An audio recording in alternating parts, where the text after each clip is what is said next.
लोकतंत्र की खासियत ये है कि जनता सरकार के फैसलों पर भी अपनी राय रख सकती है, अपना विरोध या पक्ष बता सकती है। इसी खासियत के चलते साल गुजर जाते हैं, वक्त बदल जाता है, पर सरकार द्वारा लिए गए फैसलों से होने वाले असर की न चर्चा खत्म होती है।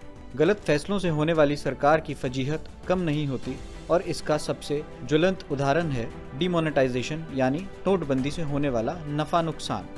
भले ही सरकार लाख दलीलें पेश कर दे, पर दूध का दूध और पानी का पानी करने में कई विभाग जुटे हैं। गौरतलब है कि ज्यादातर लोग डिमोनेटाइजेशन के खिलाफ थे, पर बीजेपी सरकार के लिए राहत भरी खबर आई है, क्योंकि सुप्रीम कोर्ट के 5 जजों की बेंच ने 4-1 से नोटबंदी के फैसले को सही ठहराया गया है। जो आज हम इसी सिलसिले में आपको बता दें कि अब तक नोटबंदी पर किस किस ने क्या तर्क दिए हैं। नमस्कार, मैं गौरव तंवर और आप देख रहे हैं खबर इंडियन।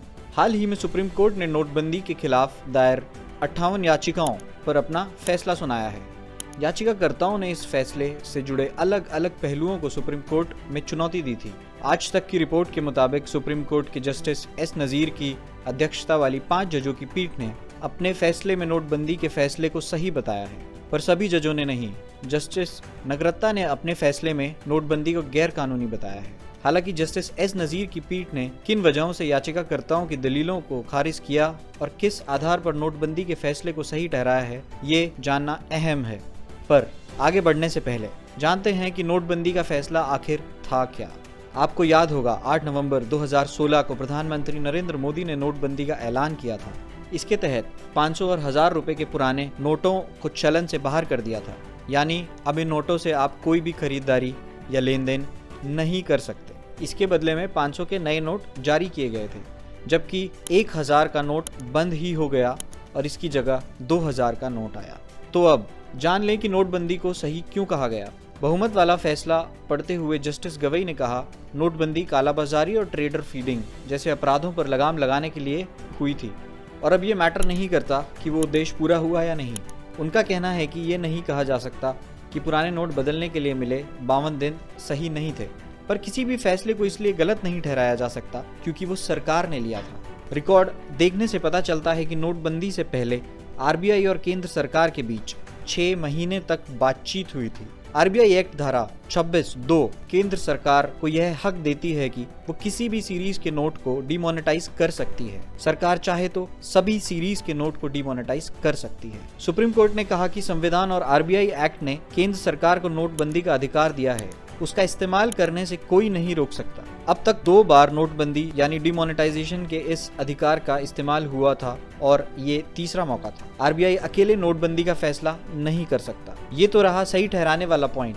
अब जानते हैं जस्टिस नागरत्ता का पॉइंट, जिन्होंने नोटबंदी के प्रति असहमति जताई। जस्टिस बीवी नगरत्ता ने अचानक की गई नोटबंदी को गैरकानूनी माना है। उन्होंने कहा 500 और 1000 रुपए के नोटों की पूरी सीरीज को बंद कर देना गंभीर मामला है और सिर्फ एक गजट नोटिफिकेशन के जरिए केंद्र सरकार ऐसा नहीं कर सकती। नगरत्ता का कहना है कि कानून के जरिए नोटबंदी की जानी चाहिए थी, न कि नोटिफिकेशन के जरिए। उन्होंने बताया कि नोटबंदी के लिए आरबीआई ने स्वतंत्र रूप से काम नहीं किया और सिर्फ केंद्र के फैसले को मंजूरी दी। आरबीआई से राय मांगी गई थी और इसे सिफारिश नहीं कहा जा सकता। उन्होंने यह भी कहा कि नोटबंदी के कानून पर संसद में चर्चा होनी चाहिए थी। इस प्रक्रिया को सिर्फ एक गजट नोटिफिकेशन से नहीं किया जाना चाहिए था। देश के लिए इतने अहम मुद्दे को संसद के सामने रखा जाना चाहिए था। आरबीआई ने जो रिकॉर्ड पेश किए हैं उनमें केंद्र सरकार की इच्छा के मुताबिक लिखा है। ये दिखता है कि आरबीआई की ओर से आवेदन या सिफारिश नहीं की गई थी। ये पूरी कवायद 24 घंटे में की गई थी। आगे उन्होंने यह भी कहा कि आरबीआई भी करेंसी की सभी सीरीज को बैन नहीं कर सकता, क्योंकि धारा 26(2) के तहत किसी भी सीरीज का मतलब सभी सीरीज नहीं है। लिहाजा केंद्र सरकार का 8 नवंबर का नोटबंदी का फैसला गैरकानूनी था। अब जाने कि याचिकाकर्ताओं ने क्या कहा था। नोटबंदी के लिए सरकार ने जो प्रक्रिया अपनाई उसमें खामियां थी और उसे रद्द किया जाना चाहिए। ये सबसे खतरनाक फैसला था जिसने देश के कानून का मजाक बनाकर रख दिया था। सरकार तभी नोटबंदी कर सकती है जब आरबीआई के सेंट्रल बोर्ड की ओर से इसके लिए सिफारिश की जाए। सरकार ने अहम दस्तावेज भी नहीं दिखाए, जिसमें 7 नवंबर को आरबीआई और सरकार के बीच हुई बैठक और आरबीआई की बोर्ड मीटिंग से जुड़े दस्तावेज भी शामिल थे।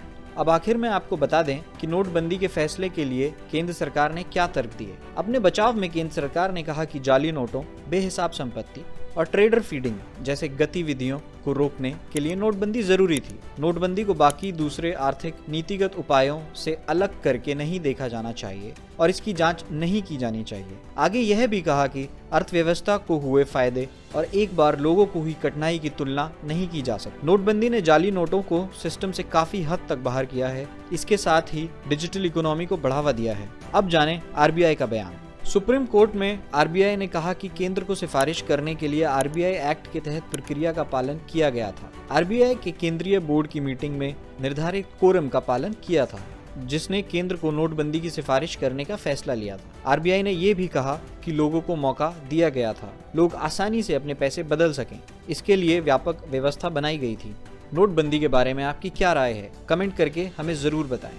वीडियो पसंद आया तो लाइक और चैनल को सब्सक्राइब करना ना भूलें। देश दुनिया की बाकी खबरों के लिए देखते रहें खबर इंडियन। जय हिंद।